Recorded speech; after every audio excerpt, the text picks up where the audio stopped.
Les roses de St. Mary Mead n'avaient jamais été aussi belles qu'en ce mois de septembre, et c'est précisément pour cette raison qu'Harriet Longworth mourut. Naturellement, personne n'aurait formulé la chose en ces termes. On aurait dit, avec cette décence propre aux villages anglais, que Mrs. Longworth avait été retrouvée, comme si elle s'était égarée, comme un gant ou un livre de prières oublié sur un banc d'église. Mais Miss Jane Marple, assise dans son jardin ce matin-là avec son tricot et une tasse de Darjeeling qui refroidissait sur la table en fer forgé, savait que les gens ne se perdent pas. On les pousse. Doucement, parfois, mais on les pousse. Ce matin de septembre était d'une douceur trompeuse. Le soleil oblique de l'arrière-saison dorait les haies de Troène et les toits de chaume, et dans chaque jardin du village, les rosiers offrirent leur dernier éclat avant l'automne, des masses de couleurs cramoisies, ivoire et saumon, qui semblaient, à cette distance, aussi innocentes qu'une aquarelle. Mais Miss Marple, qui avait passé sa vie entière à observer les choses de près, savait que les roses les plus parfaites dissimulaient les épines les plus cruelles, et que derrière chaque haie bien taillée, il y avait toujours quelqu'un qui regardait. L'exposition florale annuelle de St. Mary Mead était, depuis 43 ans, l'événement le plus important du calendrier villageois, plus important que la fête paroissiale, plus solennel que Noël, et infiniment plus chargé d'émotions que ne le justifiait, en apparence, une simple compétition de dahlias et de roses trémières. C'est que l'exposition n'était pas, bien entendu, une simple compétition. C'était un champ de bataille, un théâtre, un miroir impitoyable dans lequel chaque habitant du village voyait, ou refusait de voir, son propre reflet. Cette année, l'exposition devait se tenir le samedi suivant, dans les jardins de Longworth House, la grande demeure géorgienne qui dominait le village depuis le sommet de la colline. Les préparatifs battaient leur plein. Des tentes blanches avaient été dressées sur la pelouse sud. Des panneaux d'affichage alignaient les catégories de compétition, rose, hybride de thé, rose, floribunda, dahlia, chrysanthème, arrangement floral libre, meilleurs légumes du potager. Et le comité d'organisation se réunissait chaque soir au presbytère pour régler les détails logistiques avec le sérieux d'un état-major en campagne. Harriet Longworth, propriétaire de la demeure et patronne de l'exposition depuis la mort de son mari, avait présidé les préparatifs avec son énergie coutumière, une énergie qui, comme le notait Miss Marple avec une pointe de mélancolie, s'était teintée ces dernières semaines d'une nervosité inhabituelle. Elle avait maigri aussi, pas beaucoup, mais suffisamment pour que Miss Marple, qui observait les gens comme d'autres observent les baromètres, y détecta le signe d'un trouble intérieur. Les rides autour de ses yeux s'étaient creusées, et ses mains, autrefois fermes et assurées quand elles manièrent le sécateur, avaient acquis un tremblement léger, à peine visible, mais là. Elle n'est plus la même depuis le printemps, avait confié Mrs. Price, la femme du boucher, à Miss Marple lors de leur dernière rencontre à la poste. Irritable, soupçonneuse, elle a changé les serrures de la serre 3 fois en 2 mois. 3 fois, et elle qui laissait autrefois sa porte ouverte à tout le monde. Miss Marple avait hoché la tête avec cette expression de sympathie vague qui dissimulait, comme toujours, une attention d'une acuité redoutable. Elle avait remarqué, elle aussi, les changements chez Harriet. Pas seulement la nervosité, cela n'importe qui pouvait le voir. Non, ce qui intéressait Miss Marple, c'était les petites choses. La façon dont Harriet, lors du dernier thé au presbytère, avait sursauté quand la porte s'était ouverte. La manière dont elle avait regardé son neveu Simon, par-dessus sa tasse, avec un mélange de tendresse et de quelque chose qui ressemblait terriblement à de la peur. Et surtout, la rose. C'était une rose greffée, une hybride de thé d'un rouge si profond qu'il virait presque au noir. Harriet l'avait apportée au thé du presbytère dans un petit vase de cristal, comme elle le faisait souvent. Mais cette fois-ci, au lieu de la poser sur la table avec son geste habituel de générosité désinvolte, elle l'avait gardée près d'elle, la tournant entre ses doigts avec une attention presque fiévreuse, caressant les pétales comme on caresse un secret. Quand le révérend Hayes lui avait demandé si c'était une nouvelle variété, Harriet avait répondu d'une voix étrange. « C'est une greffe. On ne voit jamais ce qu'il y a en dessous, le porte-greffe, la racine. On ne voit que la fleur. Mais c'est la racine qui décide si la rose vit ou meurt. » Personne n'avait relevé, sauf Miss Marple, or qui avait laissé tomber une maille, ce qui ne lui arrivait presque jamais, et avait levé les yeux vers Harriet avec ce regard bleu pâle et aqueux qui ne manquait rien. Mais c'était il y a 2 semaines, et maintenant, en ce matin de septembre, Miss Marple était assise dans son jardin, et regardait le ciel se couvrir de nuages minces et gris, et elle pensait aux roses et aux greffes et aux racines qu'on ne voit pas quand le téléphone sonna. C'était le docteur Fenton. « Miss Marple, je suis désolé de vous déranger. » Sa voix était mesurée, professionnelle, mais avec une fissure, infime, presque inaudible, que Miss Marple détecta instantanément. Il y a eu un incident à Longworth House. Mrs. Longworth est morte ce matin, dans la serre.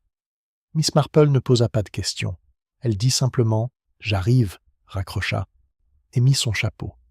La serre de Longworth House était un bâtiment victorien magnifique, une cathédrale de verre et de fer forgé, qui avait été la fierté de feu Arthur Longworth et qui, depuis sa mort 10 ans auparavant, était devenu le sanctuaire privé d'Harriet.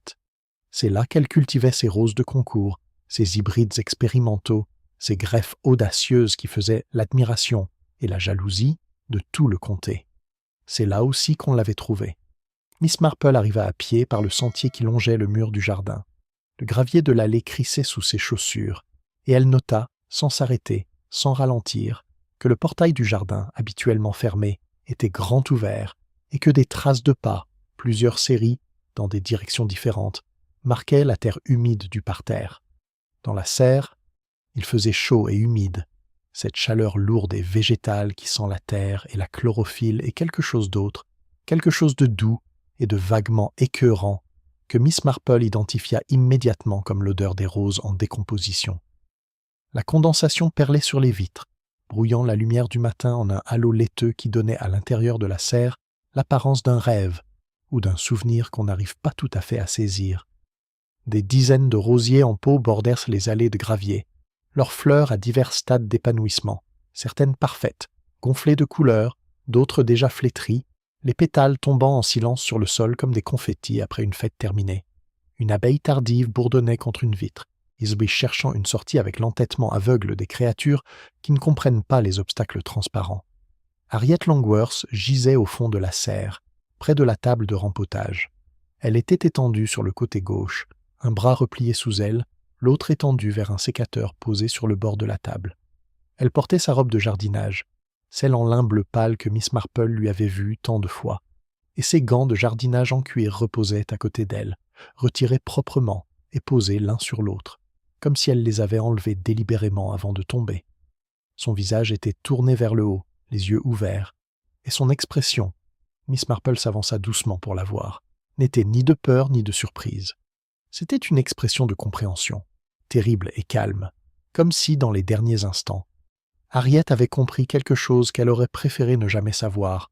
À côté de sa main droite, sur le sol de gravier, il y avait une rose, la même rose rouge foncée, presque noire, qu'elle avait apportée au thé du presbytère.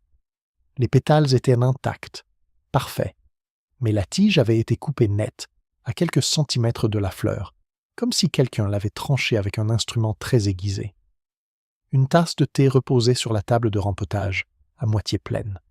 Un anneau brunâtre marquait le bord intérieur. Le docteur Fenton se tenait à l'entrée de la serre, les mains dans les poches de sa veste en tweed.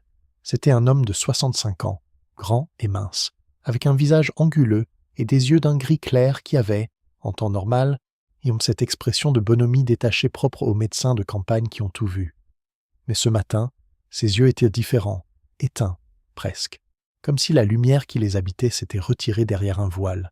« Je l'ai trouvé à 7 heures, dit-il à Miss Marple, sans qu'elle eût besoin de demander. « J'étais venu vérifier son traitement. Elle prenait de la digitaline pour le cœur, vous savez. La porte de la serre était ouverte. Elle était déjà... » Il s'interrompit. « Froide. » La tasse de thé ? Probablement de la nuit dernière. Harriet avait l'habitude de travailler dans la serre jusqu'à tard. Margaret, la femme de ménage, m'a dit qu'elle n'était pas rentrée dîner hier soir. Ce n'était pas inhabituel. Miss Marple s'approcha de la table et regarda la tasse sans la toucher. « Et la rose ?» Fenton suivit son regard. « Harriet la tenait quand je l'ai trouvée. Je l'ai déplacée pour vérifier le pouls. J'aurais dû ne rien toucher, je sais, mais... » Sa voix se brisa, très légèrement. Mais c'était Harriet. Dehors, un bruit de gravier annonça l'arrivée de l'inspecteur Hewitt, accompagné du sergent Lake et d'un assistant en civil qui portait une sacoche noire.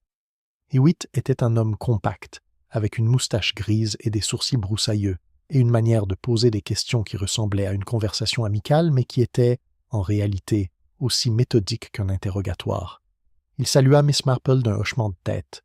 Il la connaissait de longue date et avait appris, à ses dépens, à ne pas sous-estimer ses observations. « Digitalis » demanda-t-il à Fenton. « C'est ce que je soupçonne.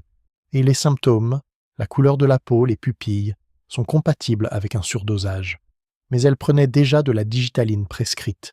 Il faudra attendre l'analyse du thé pour en être certain. » Hewitt examina la serre avec des yeux méthodiques. Qui avait accès à cet endroit? Harriet avait changé les serrures récemment, dit Fenton, mais la porte n'était pas verrouillée quand je suis arrivé. Et il y a une porte latérale qui donne sur le verger. Elle n'est jamais fermée à clé. N'importe qui connaissant la propriété aurait pu entrer. Miss Marple, qui avait été considérée par tous comme un meuble supplémentaire de la serre, une vieille dame en chapeau de paille, qui regardait les roses avec une attention de botaniste, se permit une question. « Le sécateur sur la table, est-il celui d'Harriet » Fenton la regarda. Oui, probablement. C'est le sien. Pourquoi ?»« Parce que la tige de cette rose a été coupée, mais pas avec un sécateur ordinaire. Regardez, la coupe est parfaitement droite, comme faite avec une lame. Un sécateur laisse toujours une coupe légèrement biseautée. Quelqu'un d'autre a coupé cette rose, après qu'Harriet la cueillit. » Hewitt la regarda. Fenton la regarda. Personne ne dit rien pendant un moment, mais Miss Marple vit, ou crut voir, un muscle se contracter dans la mâchoire du docteur Fenton, un mouvement infime et aussitôt maîtrisé. Le village apprit la nouvelle avant midi, avec cette rapidité mystérieuse qui était le propre des petites communautés anglaises et qui semble défier les lois de la physique. Aucun téléphone ne sonna, aucun messager ne courut. Et pourtant, à 11 heures, Missy Price savait, et Mrs. Henderson savait, et le révérend Hayes savait, et Madame Gleason, dans sa boutique de thé sur la rue principale, avait déjà sorti les biscuits au gingembre qu'elle réservait aux occasions solennelles. Le salon de thé de Mrs. Gleason, un petit espace bas de plafond avec des poutres sombres, des rideaux en dentelle et une horloge de cheminée qui n'avait pas sonné depuis 1947, devint, comme toujours en temps de crise, le quartier général de l'opinion publique. « Évidemment, c'est le neveu » déclara Mrs. Price avec l'autorité d'une femme qui n'avait jamais douté d'elle-même de sa vie. Elle était assise à la table du milieu, sa tasse de thé tenue à deux mains comme un sceptre. « Simon Crail. Tout le monde sait qu'il croule sous les dettes. Des dettes de jeu, m'a-t-on dit. Et Harriet, pauvre Harriet, était la seule chose qui se dressait entre lui et la fortune des Longworth. « Oh, je ne sais pas, » dit Mrs. Henderson, qui était la voix de la modération dans le cœur du ragot villageois. Simon a toujours été charmant, et Harriet l'adorait. Charmant. Madame Price posa sa tasse avec un bruit sec. Les gens charmants sont les plus dangereux. Mon cousin Ernest était charmant. Il a vidé le compte en banque de sa mère et est parti en Argentine. Le charme ne prouve rien, sauf la capacité à mentir avec grâce. Miss Marple, installée dans son coin habituel avec son tricot, un châle rose pâle qui progressait lentement, maille après maille, au rythme des conversations, écouta sans intervenir. Elle écoutait comme elle tricotait, avec une attention régulière, patiente, qui ne manquait rien. « Et sa femme, cette Sylvia » ajouta Mrs. Price, baissant la voix d'un ton, ce qui, chez elle, signifiait qu'elle s'apprêtait à dire quelque chose de particulièrement dévastateur. Personne ne sait d'où elle vient, vraiment. Simon l'a rencontrée à Londres, il y a 3 ans. Elle dit qu'elle est de bonne famille, du Hampshire, je crois. Mais personne n'a jamais vérifié, et elle est si polie. Vous savez ce que je veux dire. Trop polie. Comme quelqu'un qui joue un rôle. Mrs. Price, vraiment, protesta Mrs. Henderson. Je ne dis rien de mal. Je dis simplement que cette femme n'est pas ce qu'elle semble être. Et Harriet le sentait. J'ai vu comment Harriet la regardait, au thé du presbytère, comme on regarde une rose qu'on soupçonne d'avoir été mal greffée. Belle en surface, mais quelque chose ne va pas à la racine. Miss Marple leva les yeux de son tricot. « Dites-moi, Mrs. Price, quand avez-vous vu Simon Crail pour la dernière fois ?» Mrs. Price réfléchit. « Avant-hier, mercredi. Il était au pub, le Blue Boar, avec ce type de Londres. Un homme d'affaires, apparemment. Petit, avec des cheveux noirs brillants et un costume qui coûtait plus cher que ma maison. Il discutait à voix basse, avec des papiers sur la table. Simon avait l'air... il avait l'air d'un homme qui vient de recevoir une mauvaise nouvelle et qui essaie de ne pas le montrer. « Et Dorothy Pemberton ?» demanda Miss Marple doucement. « Je crois qu'elle et Harriet ont eu un différend récemment. au sujet de l'exposition. Mrs. Henderson soupira. « Oh, Dorothy! Oui, c'est cette histoire de Rose. » Dorothy était furieuse, quand Harriet a remporté le premier prix l'année dernière avec cette hybride rouge foncé. Dorothy prétendait qu'Harriet avait, comment dire, emprunté le spécimen à partir d'une bouture de sa propre serre. Volé, en d'autres termes. Harriet a nié, bien sûr, et le comité a tranché en sa faveur, mais Dorothy ne l'a jamais pardonné. Elle a dit à qui voulait l'entendre qu'Harriet était une voleuse et une menteuse. Des mots forts pour une affaire de Rose. Les affaires de Rose ne sont jamais de simples affaires de Rose, murmura Miss Marple, mais si bas que personne ne l'entendit, sauf Mrs. Gleason qui lui resservit du thé avec un hochement de tête entendu. Mrs. Henderson, qui n'aimait pas les silences, ajouta avec un soupir. Et puis, il y a la question du testament. J'ai entendu dire, mais ce n'est peut-être qu'une rumeur, qu'Harriet avait parlé de modifier ses dernières volontés. Le notaire de Much Benham a été vu au village la semaine dernière. Cela ne prouve rien du tout, dit Mrs. Price, qui n'aimait pas que quelqu'un d'autre détienne des informations qu'elle ne possédait pas. Les gens modifiaient leur testament tout le temps. Mon père a modifié le sien 7 fois, et il n'est mort que de vieillesse, pas de poison. Mais c'est le contexte, n'est-ce pas, dit Mrs. Henderson. Un testament modifié, un neveu endetté, une femme mystérieuse, un docteur qui vient le soir. Si c'était un roman policier, l'éditeur dirait qu'il y a trop de suspects. Ce n'est pas un roman, dit Miss Marple tranquillement. Et dans la vie réelle, le problème n'est jamais qu'il y a trop de suspects. Or, le problème est qu'il n'y en a qu'un, et qu'il se cache parmi les innocents comme un chardon dans un bouquet de roses. Un silence se fit, ce silence particulier qui suit les remarques de Miss Marple, et qui ressemble au moment où, dans un concert, l'orchestre s'arrête une seconde avant la reprise. La porte du salon de thé s'ouvrit, et le révérend Clifford Hayes entra avec cette expression d'embarras permanent qui lui servait de visage. C'était un homme de 55 ans, mince et voûté, avec des cheveux gris clairsemés et des mains qu'il ne savait jamais où mettre. Elles voltigeaient autour de lui comme des oiseaux égarés, se posant sur le dossier d'une chaise, sur une cuillère, sur son col de pasteur sans jamais trouver de repos. Son regard, perpétuellement inquiet, Hayes balaya la pièce et se posa sur Miss Marple avec un soulagement visible. « Miss Marple, quelle terrible chose! J'ai appris, enfin, tout le monde a appris, et je... » Il s'interrompit, avala, recommença. Harriet était une femme remarquable, vraiment remarquable. Elle, nous parlions justement il y a 3 jours de l'exposition, et elle m'a dit quelque chose d'étrange en fait. Elle a dit, « Révérend, quand tout sera terminé, il faudra que nous parlions. Il y a des choses que je ne peux plus garder pour moi. » J'ai cru qu'elle parlait de l'exposition, des préparatifs, vous comprenez. Mais maintenant, je me demande... Il laissa la phrase en suspens, ses mains s'agitant dans l'air comme s'il essayait d'attraper les mots qui lui manquaient. Miss Marple le regarda avec douceur. « Quand exactement vous a-t-elle dit cela, révérend ?»« Mardi dernier, après la répétition de la chorale. Elle laisse rester après les autres. Elle avait l'air préoccupée. Non, pas préoccupée. Apeurée. Oui, c'est le mot. Apeurée. Comme quelqu'un qui a découvert quelque chose et qui ne sait pas quoi en faire.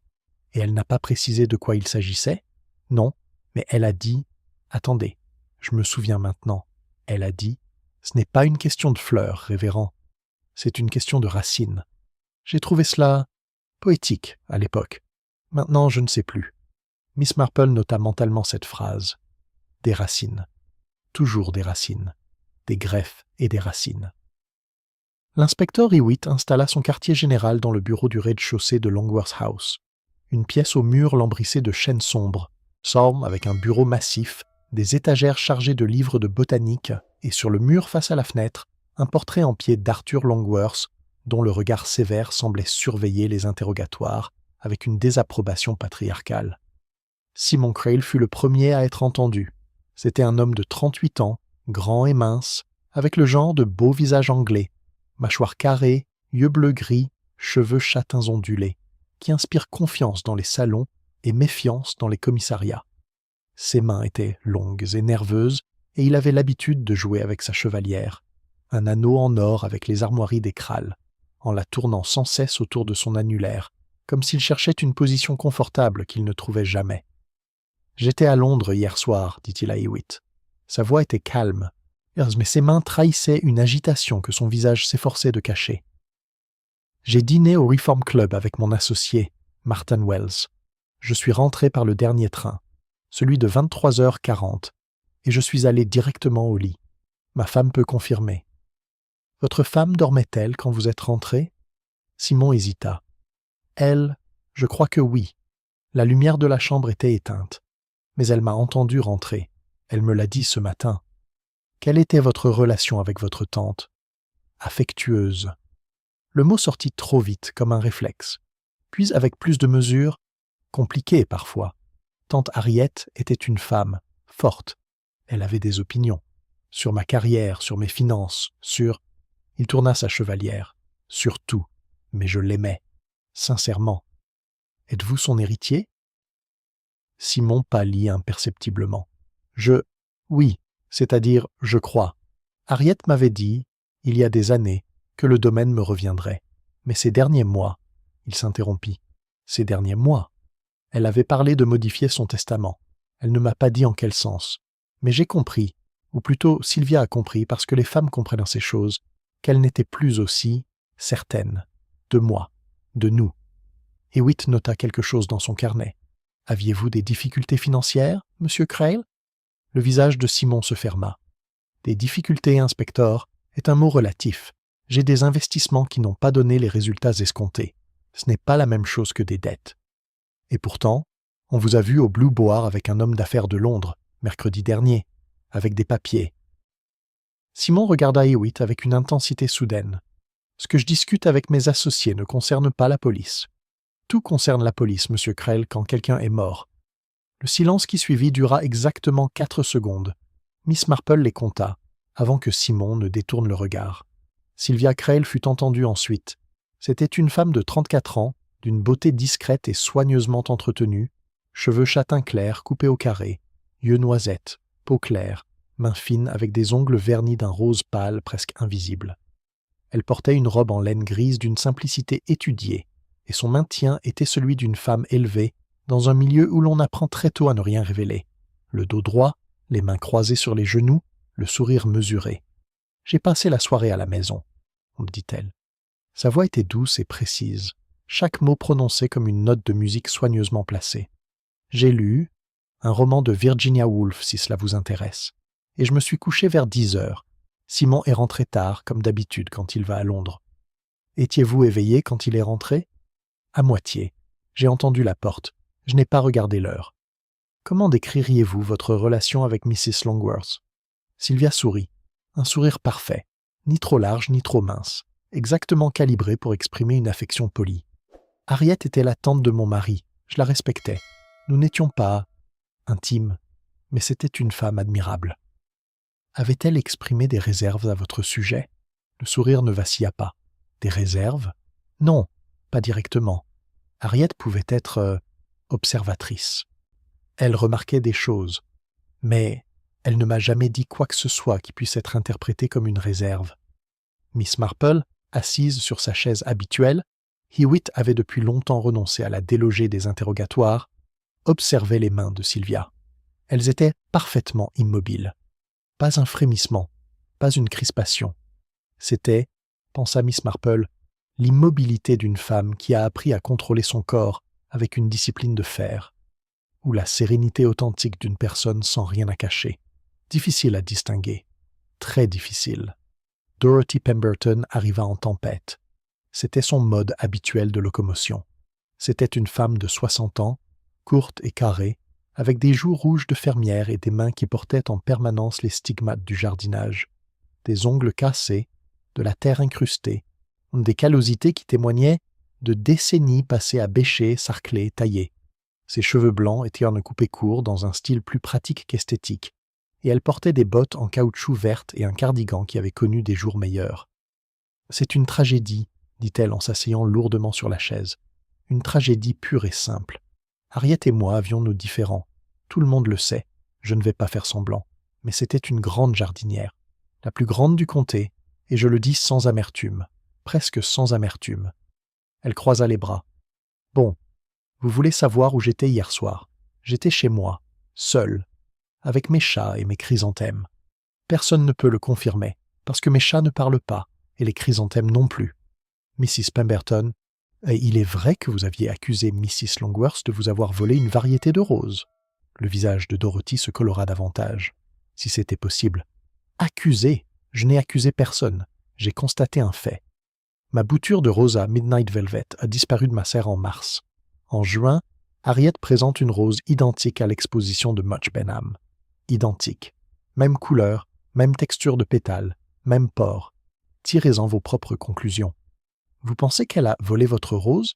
Je pense qu'il y a trop de coïncidences dans cette histoire, et je pense que la vérité finit toujours par sortir, comme les racines qui percent le béton. Donnez-leur assez de temps, et elles fissureront n'importe quelle surface. Encore les racines, pensa Miss Marple. Tout le monde parlait de racines. Hewitt prit des notes et congédia Dorothy. Avant de passer au suspect suivant, il se tourna vers Miss Marple, qui tricotait dans son coin avec l'air d'une vieille dame parfaitement inoffensive. Ce qu'elle n'était pas, et ce qu'ils savaient tous les deux. Qu'en pensez-vous, Miss Marple? Miss Marple laissa tomber une maille. Délibérément, Hewitt le soupçonnait, et leva les yeux. Je pense, inspecteur, que dans un village où tout le monde cultive des roses, personne ne manque de poison. La digitale pourprée pousse dans la moitié des jardins de St. Mary Mead. Le problème n'est pas le comment, c'est le pourquoi. Et le pourquoi, dans mon expérience, n'est jamais ce qu'il semble être à première vue. Vous pensez à quelqu'un en particulier? Je pense à tout le monde, inspecteur. C'est ma malédiction. Hewitt sourit malgré lui et fit entrer le docteur Fenton pour un second interrogatoire.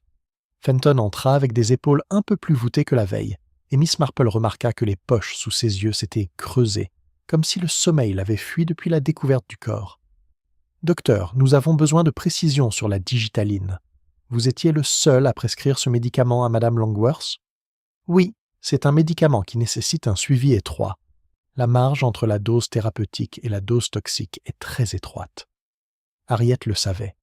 Elle était très disciplinée dans sa prise. Toujours la même dose, à la même heure. Qui d'autre connaissait son traitement? Fenton réfléchit. Margaret, la femme de ménage, le savait, parce qu'elle rangeait les médicaments. Simon le savait, probablement. Sylvia, je ne suis pas sûr. Harriet n'aimait pas parler de sa santé. Et la digitaline elle-même, où était-elle conservée? Dans l'armoire à pharmacie de la salle de bain du premier étage, pas fermée à clé. Harriet refusait de la fermer. Elle disait que si elle avait un malaise en pleine nuit, elle ne voulait pas avoir à chercher une clé. Miss Marple écoutait, mais son regard était fixé sur les mains de Fenton. Ces mains qui avaient soigné le village pendant 30 ans. Ces mains qui tremblaient. Après le départ de Fenton, Hewitt examina la pharmacie de Longworth House. Le flacon de digitaline était là, à moitié plein, conforme à la prescription selon le pharmacien de Much Benham qui livrait chaque mois. Rien ne manquait. Rien ne semblait avoir été ajouté. Si c'est la digitaline de ce flacon qui a été utilisée, il en manquerait davantage, dit Hewitt. Ou quelqu'un en a ajouté d'une autre source pour compenser, murmura Miss Marple. Mais cette piste ne mena nulle part. Pas encore. Le soir même, Miss Marple était assise dans son salon, devant le feu, son tricot sur les genoux. Dehors, un vent d'automne s'était levé, et les branches du pommier griffaient la vitre comme des doigts impatients. Elle avait disposé dans son esprit, avec le soin d'une bibliothécaire rangeant des fiches, tout ce qu'elle savait.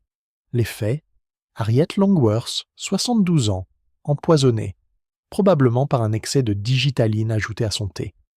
Elle prenait déjà de la digitaline pour une arythmie cardiaque. Quelqu'un avait ajouté une dose supplémentaire, suffisante pour la tuer. Le thé avait été préparé dans la cuisine de la serre, où Harriet gardait une bouilloire électrique et des sachets. N'importe qui ayant accès à la serre, et, comme l'avait souligné Fenton, la porte latérale n'était jamais fermée, aurait pu verser le poison dans la tasse. Mais qui?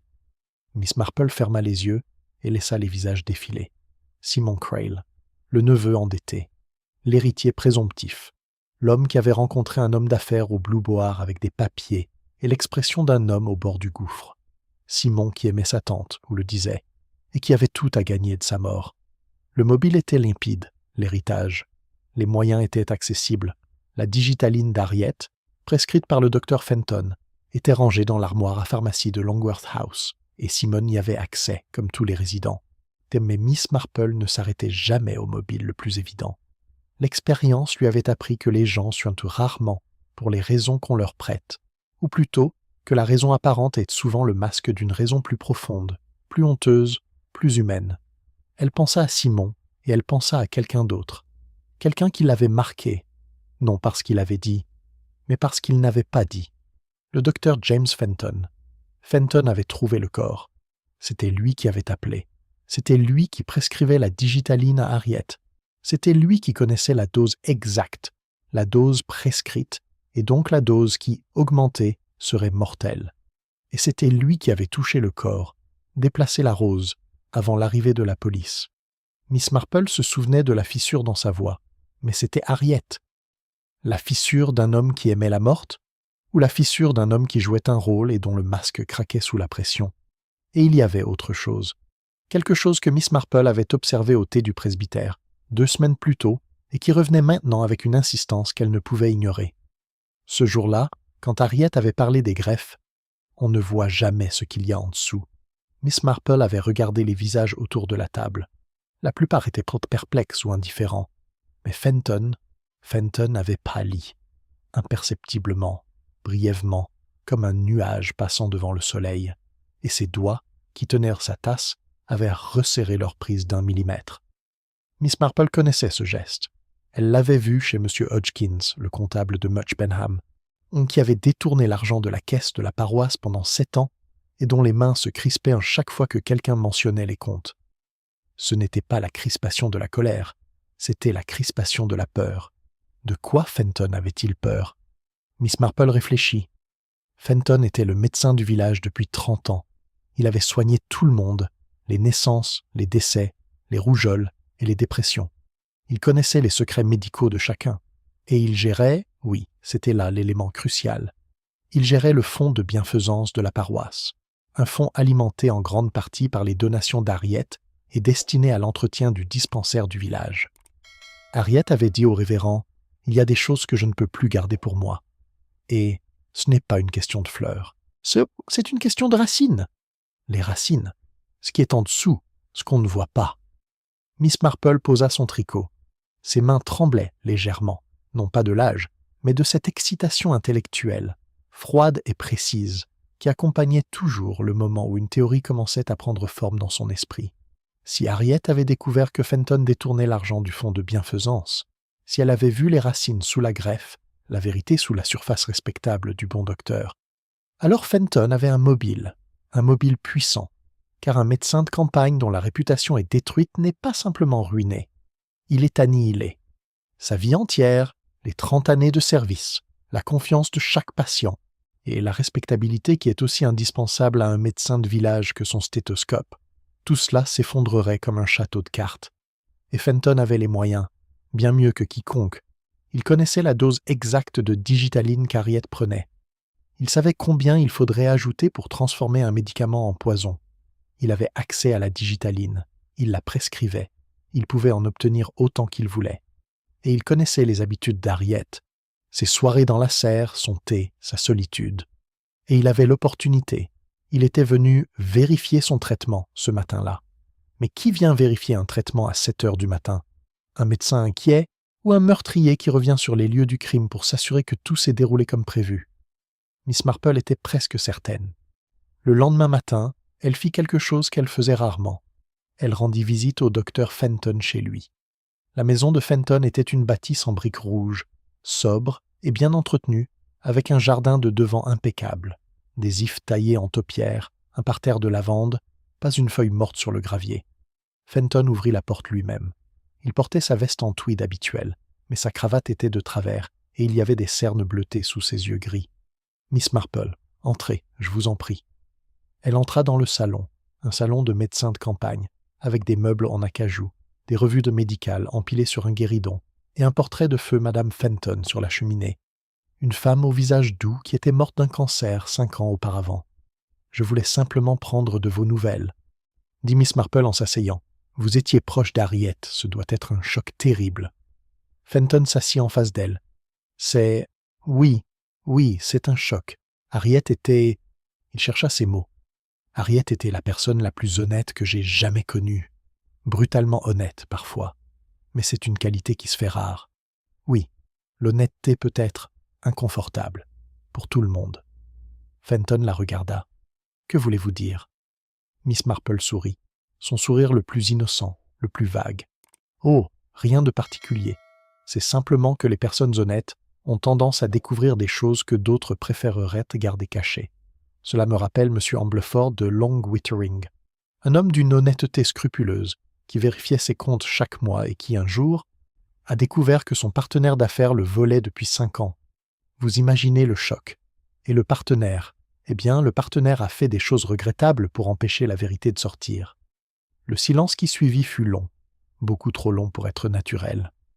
Fenton regardait Miss Marple avec une expression que celle-ci ne parvenait pas tout à fait à déchiffrer, mais qui contenait, elle en était sûre, une composante de vigilance, comme un animal qui sent un prédateur approcher. « Vous parlez du fond de bienfaisance, dit-il finalement. Miss Marple ne s'y a pas. Je parle de ce qu'Harriet a pu découvrir, docteur, et de ce que quelqu'un a pu faire pour l'empêcher de le révéler. » Fenton se leva brusquement. Ses mains, remarqua Miss Marple, tremblaient. « Miss Marple, je vous respecte. Je respecte votre perspicacité. Mais vous vous trompez. Complètement.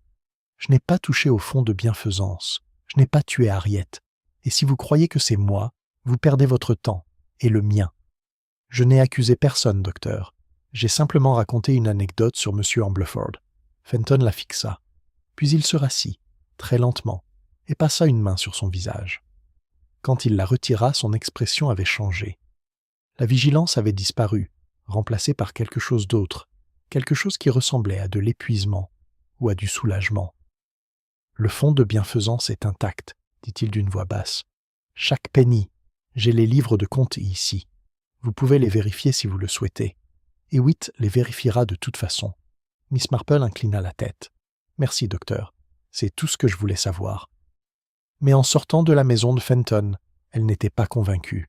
Les tremblements, la pâleur, la réaction trop rapide, tout cela pointait vers un homme sous pression. Un homme qui cachait quelque chose. Peut-être pas le fond de bienfaisance, peut-être autre chose, mais quelque chose. Miss Marple rentra chez elle par le chemin du verger, celui qui longeait le mur de Longworth House. En passant, elle nota que le parterre de fleurs devant la maison, autrefois impeccable, commençait déjà à montrer des signes de négligence. Des mauvaises herbes entre les dalles, des tiges mortes qu'on n'avait pas coupées, des feuilles accumulées dans les coins. Une maison qui perd sa maîtresse perd aussi sa dignité, pensa Miss Marple, et cette pensée la rendit triste d'une façon qu'elle ne s'attendait pas. Plus loin, elle s'arrêta net devant la serre. Quelqu'un était à l'intérieur. À travers les vitres embuées, Miss Marple distingua une silhouette qui se déplaçait parmi les rosiers, une silhouette fine, élégante, qui s'arrêtait devant chaque pot, se penchait, examinait les plantes avec une attention méthodique. La silhouette portait une robe grise, des cheveux châtain clair coupés au carré. Sylvia Crail. Miss Marple resta derrière la haie, immobile, et observa. Sylvia ne semblait pas chercher quelque chose de précis. Elle se déplaçait lentement, presque rêveusement, touchant les feuilles, caressant un pétale, penchant la tête pour sentir une fleur. C'était le comportement d'une femme qui appréciait les roses, ou qui faisait semblant de l'apprécier. Difficile à dire. Miss Marple remarqua autre chose. Sur l'étagère du fond de la serre, celle où Harriet rangeait ses outils de greffage, il y avait un couteau de jardin à lame fine, du genre utilisé pour les greffes délicates. Miss Marple le connaissait. Elle l'avait vu entre les mains d'Harriet des dizaines de fois. C'était un instrument de précision, aussi aiguisé qu'un scalpel, et sa lame, droite, fine, sans la courbe d'un sécateur, correspondait exactement à la coupe qu'elle avait observée sur la tige de la rose retrouvée près du corps. Harriet avait coupé la rose avec ce couteau, son propre couteau de greffage, un geste délibéré, chargé de sens. Puis Sylvia s'arrêta devant la table de rempotage, celle où Harriet avait été trouvée. Elle resta là un long moment, immobile, regardant la surface vide. Et alors, Miss Marple plissa les yeux pour mieux voir. Sylvia ouvrit un tiroir de la table, un tiroir que personne, apparemment, n'avait pensé à vérifier. Elle en sortit quelque chose, un petit objet que Miss Marple ne put identifier à cette distance, et le glissa dans la poche de sa robe. Puis Sylvia referma le tiroir, se redressa, et sortit de la serre par la porte latérale, celle qui donnait sur le verger, avec le pas tranquille et mesuré d'une femme qui n'a rien à se reprocher. Miss Marple resta derrière la haie encore une minute, puis rentra chez elle. Le vent d'automne soufflait plus fort maintenant, et les dernières roses de son propre jardin perdaient leurs pétales dans un silence qui ressemblait à une confession. 2 jours passèrent. L'analyse du laboratoire confirma ce que tout le monde soupçonnait. La tasse de thé contenait une dose massive de digitaline, 3 fois la quantité prescrite. Harriet Longworth avait été assassinée.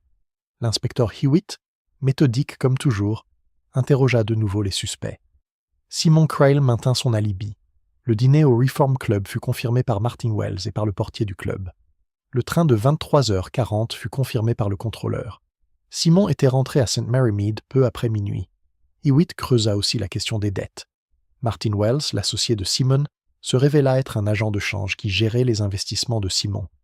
Des investissements en actions minières sud-africaines qui s'étaient effondrés au printemps, laissant Simon avec des pertes considérables. Les papiers vus au Blue Boar étaient des relevés de comptes et des propositions de restructuration. Simon devait 6 000 livres, une somme énorme pour un homme qui vivait essentiellement de la générosité de sa tante. 6 000 livres, dit Hewitt à Miss Marple. C'est un mobile. C'est un chiffre, inspecteur. Un mobile, c'est autre chose. C'est une émotion. La question n'est pas combien Simon devait, mais ce qu'il était prêt à faire pour ne pas le devoir. Et d'après ce que je vois, Simon n'est pas un homme qui tue, c'est un homme qui fuit. Les joueurs ne tuent pas. Ils empruntent, ils mentent, ils repoussent l'échéance. Mais ils ne tuent pas. Tuer suppose une résolution. Et Simon, vous l'avez vu comme moi, est un homme qui tourne sa chevalière parce qu'il ne sait pas quoi faire de ses mains. Ce n'est pas la main d'un assassin. Mais, et c'est là que Miss Marple dressa l'oreille, le médecin légiste estima l'heure de la mort entre 21h et 23h. Simon pouvait-il avoir administré le poison avant de partir pour Londres? La digitaline agit lentement. Une dose versée dans le thé du soir pouvait mettre 2 à 4 heures à faire effet. Si Harriet avait bu son thé vers 19h, ce qui était plausible selon Margaret, la femme de ménage, le poison aurait agi entre 21h et 23h, et à 19h, Simon n'avait pas encore pris le train pour Londres. L'alibi de Simon, réalisa Miss Marple, n'était pas aussi solide qu'il y paraissait. Mais sa théorie restait centrée sur Fenton. Fenton qui connaissait les doses, Fenton qui avait les moyens, Fenton dont les mains tremblaient. Le mercredi suivant, Miss Marple reçut la visite inattendue de Margaret Hobbs, la femme de ménage de Longworth House. Margaret était une femme de 50 ans, carrée et solide, avec un tablier perpétuel et une franchise qui confinait à la brutalité. « Miss Marple, il faut que je vous parle. La police ne m'écoute pas. Ils ne m'écoutent jamais, nous autres. Les domestiques, nous sommes des meubles avec des jambes, mais j'ai vu des choses. » Miss Marple l'installa dans son salon avec une tasse de thé et un biscuit. « Je vous écoute, Margaret. » « C'est le docteur Fenton. » Margaret baissa la voix, comme si les murs pouvaient entendre. Il venait souvent ces dernières semaines.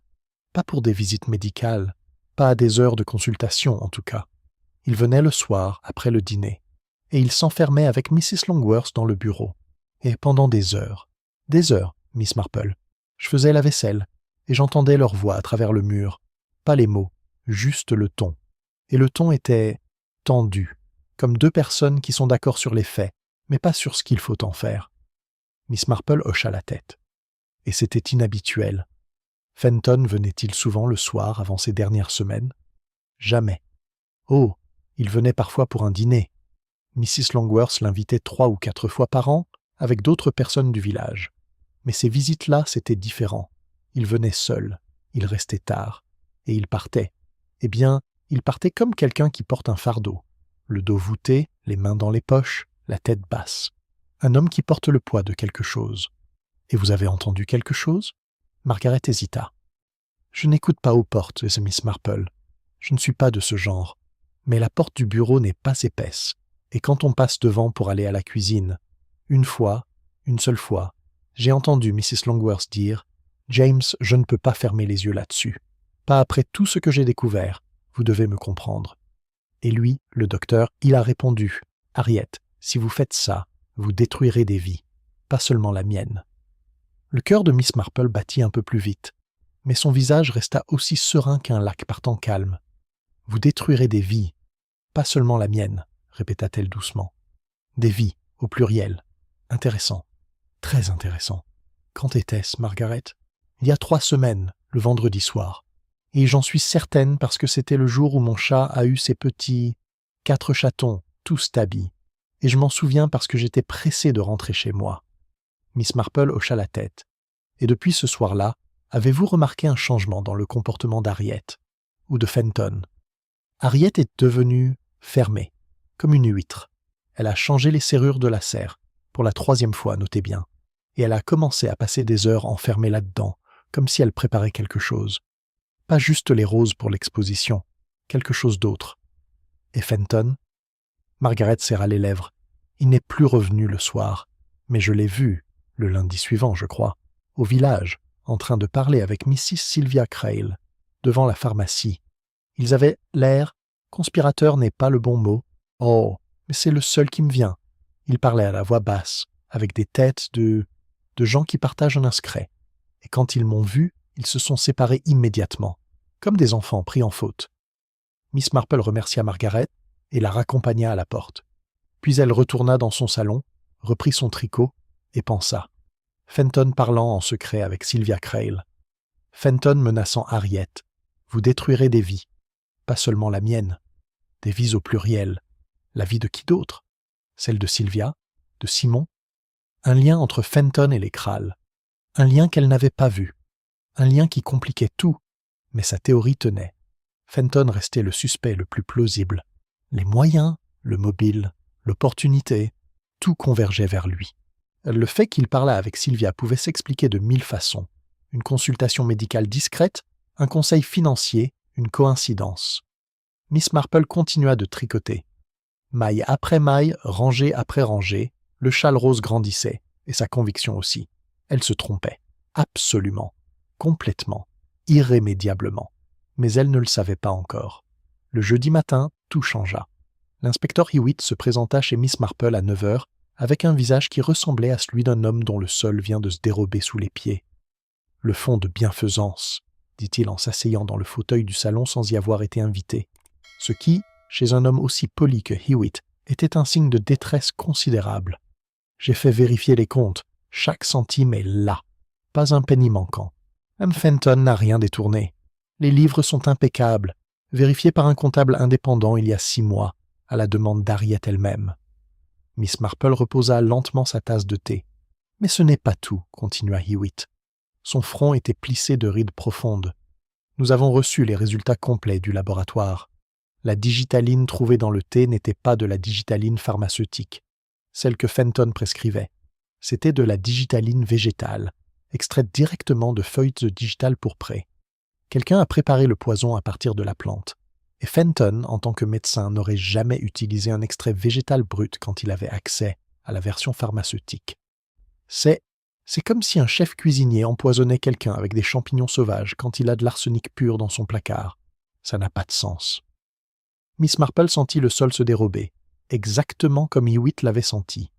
Sa théorie, si soigneusement construite, si logiquement étayée, venait de s'effondrer comme un mur miné par les racines. Les comptes étaient intacts. Le poison n'était pas pharmaceutique. Fenton n'avait rien volé, et s'il avait tué Harriet, il aurait utilisé la digitaline de son propre cabinet. Pas un extrait artisanal préparé avec des feuilles. Elle avait eu tort, complètement, terriblement tort. Et ce n'est pas tout, dit Hewitt, comme s'il prenait un malin plaisir à démolir toutes les certitudes en même temps. J'ai interrogé le pharmacien de Much Benham. Ah, Fenton n'a jamais commandé de digitaline supplémentaire. Pas un gramme de plus que ce que sa prescription demandait. Et il n'a accès à aucune autre source pharmaceutique. J'ai vérifié avec l'hôpital du comté. Miss Marple posa sa tasse de thé avec une délicatesse extrême. La délicatesse d'une femme dont le monde intérieur vient de basculer et qui s'accroche aux gestes quotidiens comme à une bouée. « Un extrait végétal, murmura-t-elle, préparé à partir de la plante elle-même. Cela suppose quelqu'un qui connaît les plantes ou qui a accès à des livres sur les plantes toxiques. Dorothy Pemberton connaît les plantes mieux que quiconque dans ce village. Oui, mais Dorothy est brutale, pas subtile. Si Dorothy avait voulu tuer Harriet, elle l'aurait fait avec un râteau, pas avec de la digitale. Non, inspecteur, notre meurtrier est quelqu'un de méthodique, de patient, quelqu'un qui planifie, qui prépare, qui attend le bon moment. Ce n'est pas le profil de Dorothy, et ce n'est pas non plus celui de Fenton. Hewitt attendit. C'est le profil de quelqu'un qui a l'habitude de construire des choses mais avec patience, de bâtir, pièce par pièce, quelque chose de nouveau, comme... Elle s'interrompit. Comme une greffe, une longue et patiente greffe. Mais la conversation entre Fenton et Harriet, vous détruirez des vies, pas seulement la mienne. Cette conversation était réelle. Margaret l'avait entendue.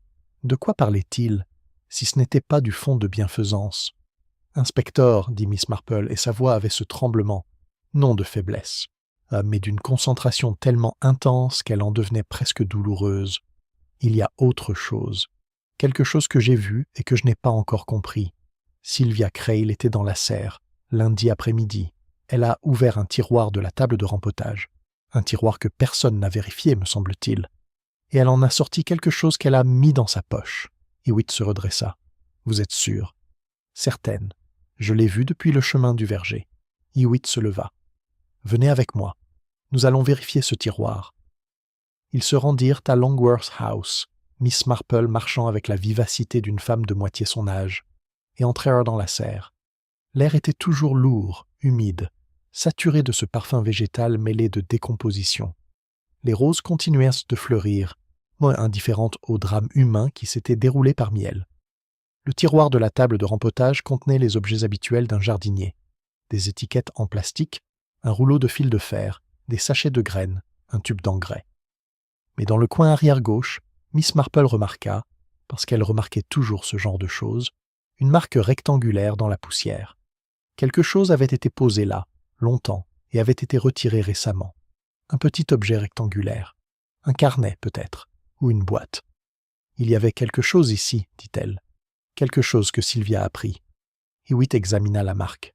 Un carnet, ou un passeport, c'est à peu près la bonne taille. Ils échangèrent un regard, et c'est à ce moment-là que Margaret Hobbs, qui était venue faire son ménage hebdomadaire et qui avait suivi la conversation depuis la porte de la serre avec la discrétion d'une femme habituée à être invisible, dit la chose qui fit tout basculer. « Un passeport, dit-elle. Oui, c'est possible. Madame Longworth gardait un passeport dans ce tiroir. Pas le sien, un vieux passeport qu'elle avait trouvé. Elle me l'a montré il y a environ 1 mois. Elle m'a dit « Margaret, regardez ce que j'ai trouvé dans les affaires de Simon, un passeport qui ne devrait pas exister. » Elle ne m'a pas montré ce qu'il y avait dedans, mais elle avait l'air bouleversée, plus que bouleversée, horrifiée. Miss Marple sentit quelque chose se déplacer dans son esprit, un glissement tectonique, lent et irrésistible, comme les plaques continentales qui remodèlent à la surface de la Terre. Un passeport qui ne devrait pas exister, dans les affaires de Simon. Et Sylvia l'avait pris. Les mots de Mrs. Price résonnèrent dans sa mémoire. Personne ne sait d'où elle vient, vraiment. Elle est si polie, trop polie, comme quelqu'un qui joue un rôle. Et ceux d'Harriet, on ne voit jamais ce qu'il y a en dessous, le porte-greffe, la racine. Miss Marple comprit. Non, elle ne comprit pas. Pas encore, pas tout. Mais elle sentit, avec cette intuition qui était moins de la divination que de la reconnaissance de schémas humains accumulés pendant 8 décennies, que la clé du meurtre n'était pas le fonds de bienfaisance, ni les dettes de Simon, ni la rivalité horticole de Dorothy Pemberton. La clé était un passeport, et le passeport était entre les mains de Sylvia Crail. Miss Marple passa la nuit à réfléchir. Le vent soufflait toujours, et dans le jardin, les derniers pétales des roses tombèrent dans l'obscurité, invisibles et silencieux. Au matin, elle avait un plan. C'était un plan simple, élégant dans sa simplicité, dévastateur dans sa précision, et il ne nécessitait rien d'autre qu'une tasse de thé, quelques mots choisis avec soin, et la présence de Sylvia Crail. Elle invita Sylvia à prendre le thé, un petit mot, écrit sur son papier à lettres bleu pâle, porté par le garçon du facteur. « Chère Mrs. Crail, je serais si heureuse si vous pouviez venir prendre le thé cet après-midi. J'aimerais tant parler avec vous, de roses et d'autres choses. Bien à vous, Jane Marple. » Sylvia arriva à 4 heures précises, ponctuelle, souriante, impeccable dans une robe en cachemire beige et des perles discrètes. Elle s'assit dans le fauteuil que Miss Marple lui indiqua, celui qui faisait face à la fenêtre, de sorte que la lumière de l'après-midi tombait directement sur son visage, éclairant chaque expression, chaque micro-mouvement, chaque ombre. « Comme c'est aimable à vous, Miss Marple. Je n'ai pas eu l'occasion de sortir beaucoup ces derniers jours. L'atmosphère à Longworth House est... Vous comprenez ? Bien sûr, ma chère. Du lait, Du sucre ? Juste du lait, merci.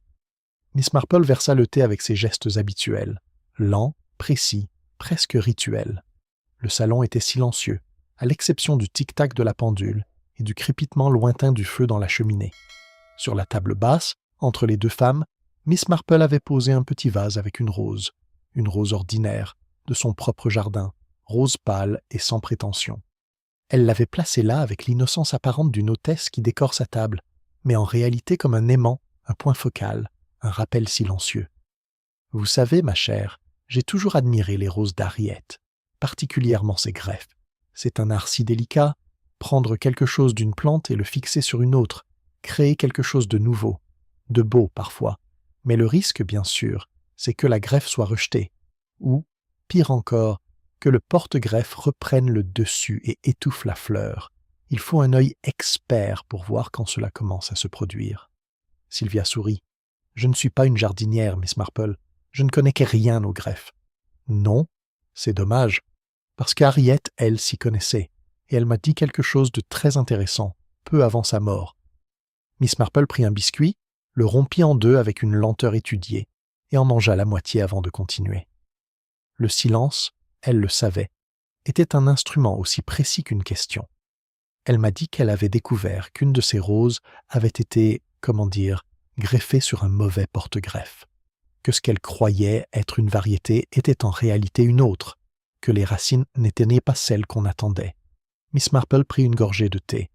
Naturellement, elle parlait de roses, mais Harriet avait une façon de parler des roses qui englobait d'autres choses, des personnes, par exemple, des personnes qui ne sont pas ce qu'elles semblent être, des personnes dont les racines ne correspondent pas à la fleur qu'elles présentent au monde. Le sourire de Sylvia ne bougea pas. C'était un sourire extraordinaire, fixe, parfait, sans la moindre variation de température. Mais ses mains, ses mains. Miss Marple les observait depuis le début du thé, et maintenant, enfin, elle vit ce qu'elle cherchait. Le pouce droit de Sylvia posé sur l'anse de la tasse pressait si fort que l'ongle blanchissait. Un geste infime, invisible pour quiconque ne le cherchait pas, mais aussi révélateur qu'un cri. « Je ne suis pas sûre de comprendre, Miss Marple. »« Oh, pardonnez-moi, je divague. C'est l'âge, vous savez. On fait des associations d'idées et on perd le fil. » Miss Marple rit, un petit rire cristallin, aussi inoffensif qu'un grelot. « Mais puisque nous parlons d'Harriet, ce passeport qu'elle avait trouvé, vous êtes au courant, n'est-ce pas? Margaret me l'a mentionné, un vieux passeport dans les affaires de Simon. » Harriet semblait très troublée. « Vous ne savez pas de quoi il s'agissait, par hasard ?»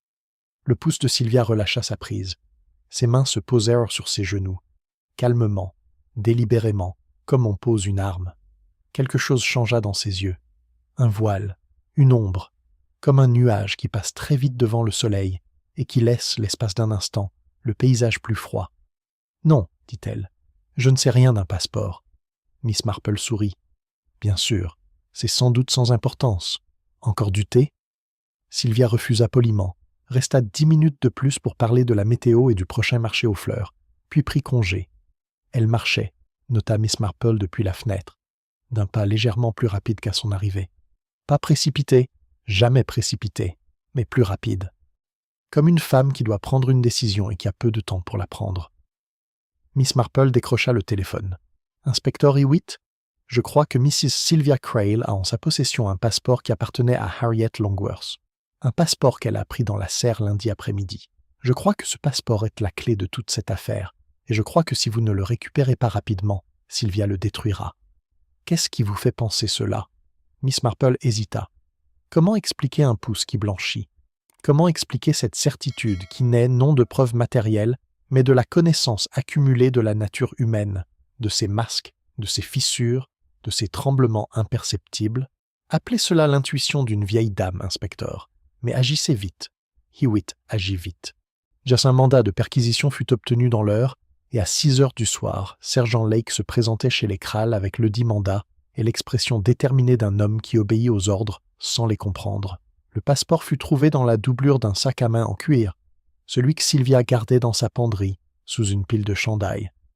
C'était un passeport britannique, délivré 13 ans plus tôt, au nom de Susan Margaret Hartwell, née à Liverpool. La photographie montrait une femme jeune, 21 ans peut-être, avec des cheveux plus foncés et un visage plus rond, mais les yeux étaient les mêmes, les yeux noisettes de Sylvia Crail, ou plutôt les yeux de Susan Hartwell. Les recherches de Hewitt furent rapides. Susan Margaret Hartwell, née à Liverpool en 1920, avait fait l'objet d'un mandat d'arrêt en 1944 pour fraude et escroquerie. Elle avait travaillé comme secrétaire dans un cabinet d'avocats et avait détourné une somme considérable, 3000 livres, en falsifiant des chèques. Elle avait disparu avant l'arrestation et n'avait jamais été retrouvée, jusqu'à maintenant. Hewitt apporta l'information à Miss Marple le soir même. Ils étaient assis dans le salon de Miss Marple, et dehors, il faisait nuit. Une nuit d'octobre, sans lune, noire comme l'intérieur d'un gant. « Susan Hartwell », dit Miss Marple en prononçant le nom lentement, comme si elle le goûtait. « Et elle est devenue Sylvia Crail. Comment ? Nous avons reconstitué une partie du parcours. Après avoir disparu de Liverpool, elle a y vécu à Londres sous le nom de Sylvia Dean pendant plusieurs années, employée dans un magasin de mode, apparemment. C'est là qu'elle a appris à s'habiller, à parler, à se comporter. Puis elle a rencontré Simon, il y a 3 ans, lors d'une exposition d'art. Simon l'a cru du Hampshire. Elle avait perfectionné son accent, son maintien, tout. Ils se sont mariés 6 mois plus tard. Et le passeport, c'est le seul faux pas. Elle l'avait gardé, caché, probablement dans une valise ou un tiroir. Simon a dû tomber dessus sans comprendre ce que c'était. Un vieux passeport au nom d'une inconnue. Peut-être l'a-t-il rangé avec ses propres papiers. Mais Harriet, elle, a compris. Harriet avait l'œil pour les détails des roses et les détails des gens. Miss Marple hocha la tête. Harriet reconnaissait une greffe quand elle en voyait une. Elle avait passé sa vie à distinguer le vrai du faux dans ses rosiers.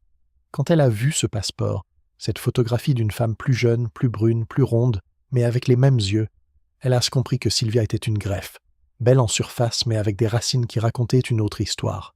Sylvia Crail, Susan Hartwell, avait refait sa vie. Un nouveau nom, une nouvelle histoire, une nouvelle identité. La fille d'un ouvrier de Liverpool transformée en fille de bonne famille du Hampshire. La fugitive devenue épouse respectable.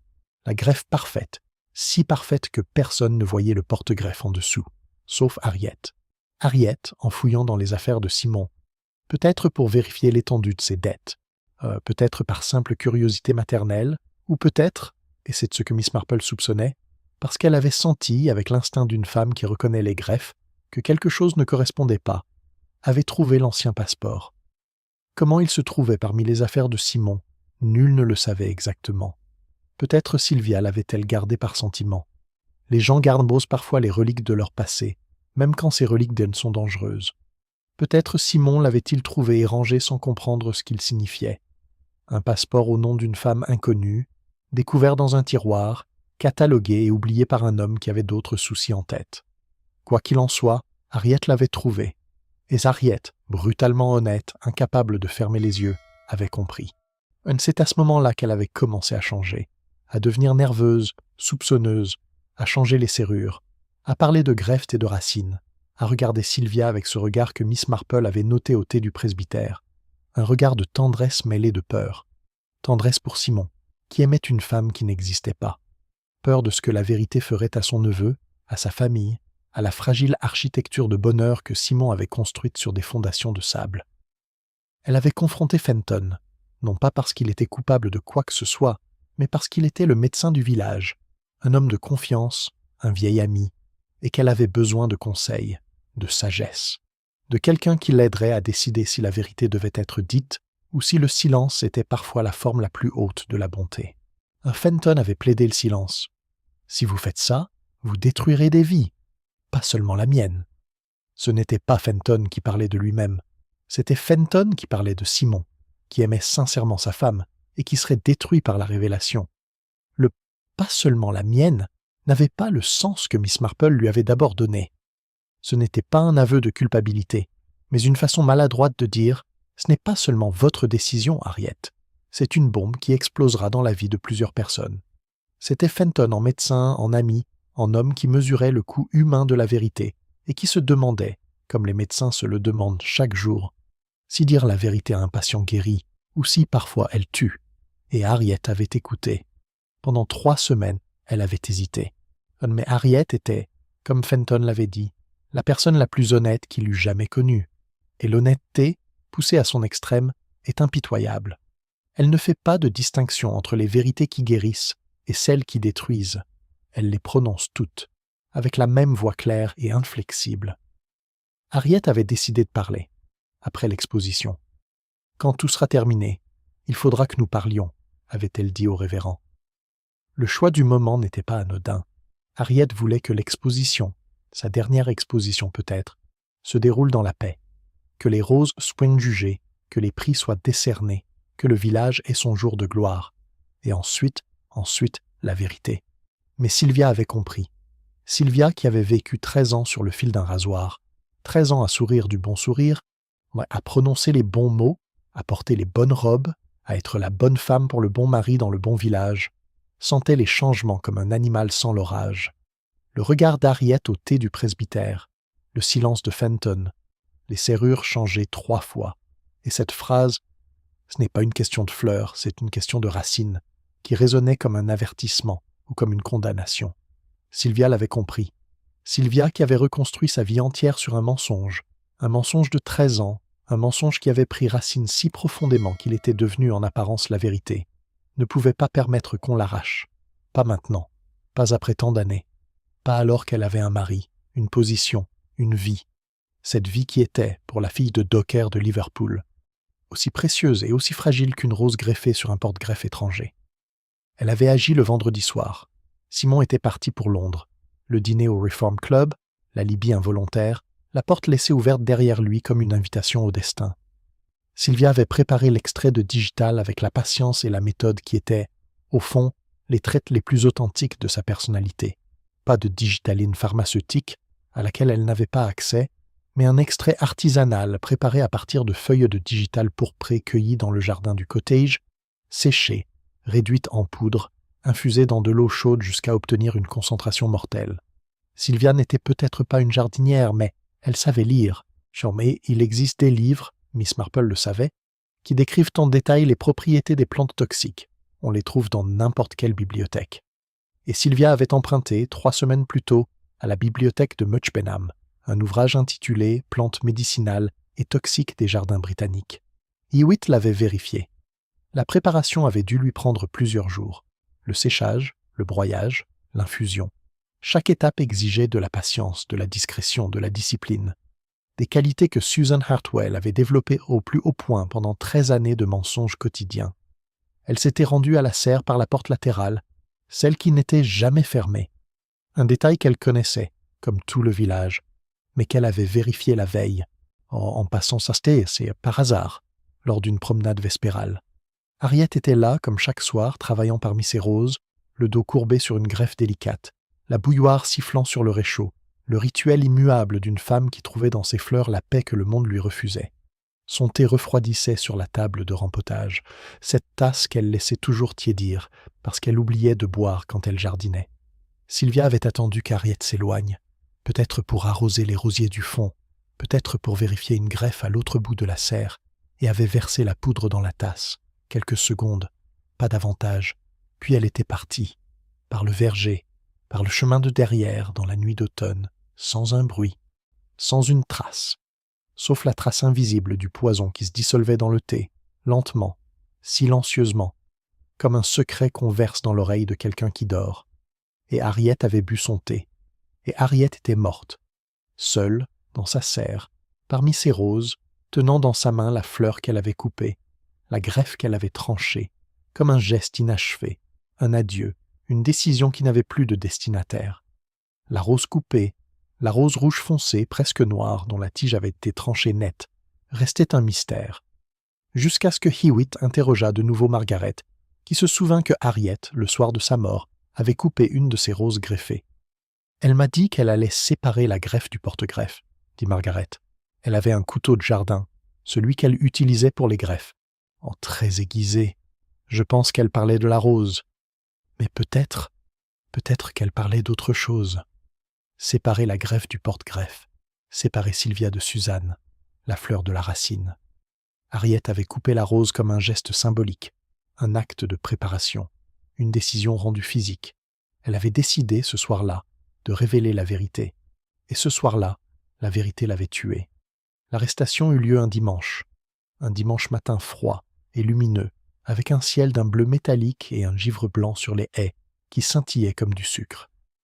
Hewitt se présenta à la porte des Kralls avec Sergeant Lake et 2 agents en uniforme. Miss Marple n'était pas présente. Elle n'avait pas besoin de l'être, mais elle entendit plus tard, par l'entremise de Mrs. Price, qui le tenait de Mrs. Henderson, qui le tenait de sa cousine la postière, ce qui s'était passé. Simon Krell ouvrit la porte. Son visage, quand il vit les agents, passa par plusieurs expressions en l'espace de 3 secondes. Surprise, confusion, peur. Et il dit d'une voix étranglée « Non, pas Sylvia, non ». Ce qui signifiait, bien sûr, qu'il savait. Peut-être pas tout, peut-être pas l'ancien passeport, pas le nom de Susan Hartwell, mais suffisamment pour savoir que quelque chose n'allait pas. Suffisamment pour avoir peur. « Monsieur Krall, nous avons un mandat », commença Hewitt. « Je sais ce que vous avez, » dit Simon. Sa voix était blanche, vidée de toute couleur comme un mur dont on a arraché la peinture. « Montez, elle est en haut. » Sylvia descendit l'escalier. Elle descendait lentement, une main sur la rampe, chaque pas mesuré, chaque geste contrôlé, comme une actrice qui fait son entrée en scène pour le dernier acte d'une pièce qu'elle joue depuis 13 ans. Elle portait une robe bleue, pas sa robe grise de la serre, pas son cachemire beige du thé chez Miss Marple, mais une robe bleue, simple, presque austère, comme si elle s'était habillée pour un événement dont elle connaissait déjà la nature. Son visage était calme, ses mains étaient immobiles, ses yeux noisettes, les yeux de Susan Hartwell, regardaient Hewitt sans ciller. « Vous savez pourquoi nous sommes ici, Mrs. Krall » dit Hewitt. « Oui, dit-elle, je sais. » Simon se tourna vers elle. « Sylvia, pour l'amour de Dieu, dis-moi que ce n'est pas vrai. » Elle le regarda, et Miss Marple, qui observait depuis le seuil du salon, et vit passer dans les yeux de Sylvia quelque chose qui ressemblait à de l'amour et à de la douleur et à la conscience aiguë qu'elle voyait cet homme pour l'avant-dernière fois. « Ne dis rien, Simon, s'il te plaît. » Sa voix était douce, plus douce que d'habitude, si c'était possible, comme une musique qui ralentit avant de s'arrêter. Hewitt la conduisit au salon. Miss Marple n'était pas là, mais elle arriva. Personne ne l'avait invitée, mais personne ne pensa à la renvoyer, et s'assit dans un coin, avec son tricot et son regard bleu pâle qui ne manquait rien. Il fallut à Sylvia exactement 45 minutes pour tout raconter. Elle parla d'une voix égale, mesurée, presque musicale, comme si elle récitait un texte appris par cœur, ce qui, en un sens, était le cas, puisqu'elle avait eu 13 ans pour construire cette histoire et 1 semaine pour se préparer à la raconter. « Mon nom est Susan Margaret Hartwell. Je suis née à Liverpool en 1920. Mon père était docker. Ma mère est morte quand j'avais 12 ans. Elle parlait comme quelqu'un qui se déshabille en public, couche par couche, avec une lenteur qui était à la fois courage et agonie. J'ai grandi dans un quartier où les rats étaient plus nombreux que les enfants et où le seul luxe était un bain chaud le samedi. J'ai fait des choses dont je ne suis pas fier. J'ai volé de l'argent. J'ai menti. J'ai falsifié des chèques dans un cabinet d'avocats qui m'avait donné ma chance, ma seule chance. Et quand ils ont découvert, j'ai fui, comme une lâche, comme la fille de docker que j'étais, qui savait courir plus vite qu'elle ne savait se battre. Sa voix ne tremblait pas encore.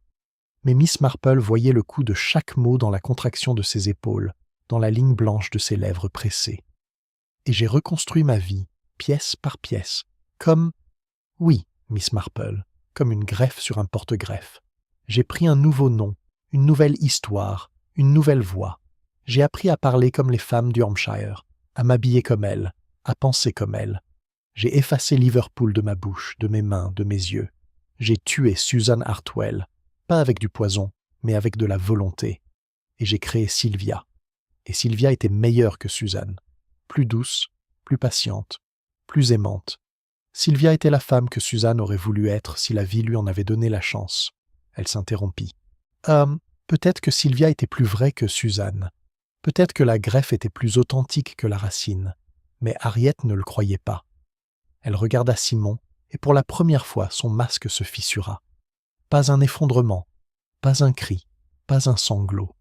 Une fissure fine et précise, comme une craquelure dans la porcelaine, par laquelle on pouvait entrevoir un instant tout ce qui se trouvait en dessous. « Simon, je t'aime. Je t'ai aimé depuis le premier jour. Et tout ce que j'ai fait, je l'ai fait pour garder cette vie avec toi. parce que c'est la seule vraie chose que j'ai jamais eue. Simon était assis dans le fauteuil face à elle, les coudes sur les genoux, la tête dans les mains. Il ne la regardait pas, il ne regardait personne. Ses épaules tremblaient. Sylvia continua. Oh, et sa voix, cette voix si soigneusement modulée, si parfaitement contrôlée, commença à se briser. Pas d'un coup, par degrés, comme un barrage qui cède fissure après fissure. Harriet a trouvé le passeport. Mon ancien passeport. Je l'avais gardé. Je ne sais pas pourquoi. Un souvenir peut-être. La preuve que Susan Hartwell avait existé. Que cette fille de Liverpool qui avait faim et qui avait peur et qui avait fait des choses terribles, que cette fille était réelle. Que je n'étais pas seulement Sylvia. Que j'étais quelqu'un. Ses mains commencèrent à trembler. Ce n'était plus l'immobilité de fer qu'elle avait maintenue pendant des jours. C'était le tremblement d'une femme dont la volonté poussée à l'extrême cède enfin. Ses doigts s'entrelacèrent, se serrèrent, se tordirent, comme s'ils essayassent de retenir quelque chose qui glissait entre eux. Harriet m'a confronté. Elle m'a dit qu'elle devait parler, qu'elle ne pouvait pas fermer les yeux, qu'elle aimait Simon trop pour le laisser vivre dans un mensonge. Elle m'a dit que la vérité finit toujours par percer, comme les racines à travers le béton. Des larmes. Pas des larmes bruyantes, des larmes silencieuses, qui coulaient sur ses joues sans qu'elle fît un geste pour les essuyer, comme si elle ne les sentait pas, ou comme si les essuyer eût été un mensonge de plus. Je l'ai supplié, je l'ai imploré, je lui ai dit que j'avais changé, que je n'étais plus Susan Hartwell, que cette femme était morte il y a 13 ans. Mais Harriet était honnête, implacablement honnête. Et elle a dit « La greffe ne change pas la racine, Sylvia. Vous êtes toujours ce que vous êtes en dessous. » Sylvia ferma les yeux. Son corps tout entier tremblait maintenant, un tremblement profond, souterrain, qui semblait venir non pas de ses muscles, mais de quelque chose de plus fondamental, de plus ancien, comme si la structure même de son être, l'édifice de 13 années de mensonges, de sourires mesurés, de gestes parfaits, se désintégrait sous le poids de la vérité. Je ne voulais pas la tuer. Je veux que vous le sachiez. Je n'ai jamais été une meurtrière. Mais quand j'ai compris qu'elle ne céderait pas, quand j'ai compris que tout allait s'effondrer, Simon, cette maison, cette vie, tout ce que j'avais construit pendant 13 ans, quelque chose s'est brisé en moi. Pas de la colère, pas de la haine, de la peur. Une peur si totale, si absolue, qu'elle a effacé tout le reste. Et j'ai fait ce que les gens font quand ils sont acculés. Elle ne put terminer. Sa voix se brisa, pas comme du verre, pas avec un bruit net et définitif, mais comme de la glace au printemps, en morceaux d'inégaux qui s'éloignent les uns des autres sur une eau noire et silencieuse. Elle mit ses mains sur son visage, et ses épaules se soulevèrent, et les sanglots, retenus si longtemps, si soigneusement, si désespérément, vinrent enfin, non pas comme des pleurs, mais comme un arrachement, comme quelque chose de vivant qu'on extirpe de force. Simon releva la tête, il la regarda, sa femme, cette femme qu'il avait aimée pendant 3 ans, dont il ne connaissait même pas le vrai nom, et dans ses yeux, Miss Marple vit quelque chose qu'elle n'oublierait jamais. Pas de la colère, pas du dégoût, de la compassion et de la perte. La perte d'un homme qui réalise que la personne qu'il aime n'a jamais existé et qu'il aime quand même. Il tendit la main et prit celle de Sylvia. Elle la serra comme on serre la main de quelqu'un qui se noie, avec l'énergie du désespoir, avec la conscience que c'est la dernière fois. Le révérend Hayes, qui était venu au domaine pour une toute autre raison et qui avait été happé par les événements, murmura un « Mon Dieu » qui n'avait rien d'une exclamation et tout d'une prière. Dorothy Pemberton, qui avait été convoquée comme témoin, se tenait près de la fenêtre, les bras croisés, le visage rouge et défait, et pour la première fois de sa vie, ne trouvait rien à dire. Margaret Hobbs pleurait silencieusement dans l'embrasure de la porte, son tablier porté à ses yeux, et le docteur Fenton, que Miss Marple avait si injustement soupçonné, se tenait debout près de la cheminée, le visage gris, les mains dans les poches, avec l'expression d'un homme qui a essayé de prévenir une catastrophe et qui a échoué. Miss Marple ne regardait pas Sylvia. Elle regardait la rose, cette rose rouge foncée, presque noire, que quelqu'un avait mise dans un vase sur le rebord de la fenêtre, et dont les pétales, un à un silencieusement, tombaient. Hewitt prononça les mots de l'arrestation d'une voix calme et professionnelle, et Sylvia, Suzanne, se leva, le visage ravagé mais le dos droit, avec cette dignité terrible qui appartient aux gens qui ont tout perdu et qui n'ont plus rien à protéger. Simon la regarda sortir. Il ne la suivit pas. Il resta assis dans son fauteuil, les mains vides, les yeux fixés sur la porte par laquelle elle avait disparu. Oh, et Miss Marple pensa, avec une tristesse qui n'avait rien à voir avec la satisfaction d'avoir résolu une énigme, qu'il resterait peut-être dans ce fauteuil très longtemps. Miss Marple attendit que tout le monde fût parti. Puis elle s'approcha de Hewitt, qui rangeait ses papiers. Quelques précisions, inspecteur, si vous le permettez, pour que tout soit clair. Hewitt s'assit. Il avait l'air épuisé, non pas physiquement, mais moralement, comme un homme qui a vu trop de choses et qui n'a pas encore eu le temps de les digérer. Le premier indice, dit Miss Marple, était la tige de la rose, coupée avec une lame, pas avec un sécateur. Harriet avait utilisé son couteau de jardin, celui des greffes, pour couper symboliquement la rose qu'elle avait greffée. C'était son geste de décision. Elle avait tranché, dans tous les sens du terme. Ce geste m'a dit qu'Harriet préparait quelque chose de définitif. On ne coupe pas une greffe réussie sans raison. Le deuxième indice était la digitaline végétale. Quand le laboratoire a confirmé que le poison ne venait pas d'un flacon pharmaceutique, mais d'un extrait de plante, j'ai compris que notre meurtrier n'avait pas accès au cabinet de Fenton ni à la pharmacie. C'était quelqu'un qui avait dû se procurer le poison par ses propres moyens, quelqu'un de méthodique, de patient, quelqu'un qui planifie sur le long terme, et quelqu'un qui avait emprunté un livre sur les plantes toxiques à la bibliothèque de Much Benham. Le troisième indice était Sylvia elle-même, son calme, son immobilité. Quand j'ai appris à connaître les gens, inspecteur, j'ai appris que le calme peut être de deux sortes. Celui des innocents, qui n'ont rien à cacher, et celui des coupables, qui ont tout à cacher et qui contrôlent chaque muscle, chaque geste, chaque inflexion de voix. Sylvia était de la deuxième sorte. Je l'ai vue à ses mains parfaitement immobiles qui ne tremblaient jamais. Personne n'a des mains aussi immobiles, inspecteur, sauf les gens qui les empêchent activement de trembler. Le quatrième indice, et celui qui m'a mise définitivement sur la piste, était le tiroir de la serre. Sylvia y est allée le lundi pour récupérer le passeport, parce qu'elle savait qu'Harriet l'y avait caché. Elle le savait parce qu'Harriet le lui avait dit, lors de la confrontation. « Je l'ai mis dans un endroit sûr », avait dit Harriet. Et Sylvia, qui avait passé des semaines à observer les habitudes d'Harriet dans la serre, avait deviné où. Et le cinquième indice, le plus simple, le plus évident, celui que j'aurais dû voir en premier, était le nom. Crane, Crail, Hartwell, Dean. Toutes ces identités successives. Les gens qui changent de nom, inspecteur, le font souvent en gardant les mêmes initiales, ou la même sonorité, ou le même nombre de syllabes. C'est un fait psychologique. Nous ne pouvons pas nous détacher complètement de qui nous sommes. La greffe ne remplace pas la racine, elle la recouvre. Et si l'on regarde de assez près, on peut toujours voir le point de jonction. Mais, pardonnez-moi, vous m'aviez d'abord soupçonné Fenton, dit Hewitt. Miss Marple sourit. Un sourire qui contenait autant de reproches envers elle-même que d'humour. Oui, et j'avais tort. Et j'ai commis l'erreur classique de voir les tremblements d'un homme coupable, là où il n'y avait que les tremblements d'un homme effrayé. Effrayé pour ses amis, pas pour lui-même. Fenton savait ce qu'Harriet avait découvert. Elle s'était confiée à lui en tant que médecin et ami.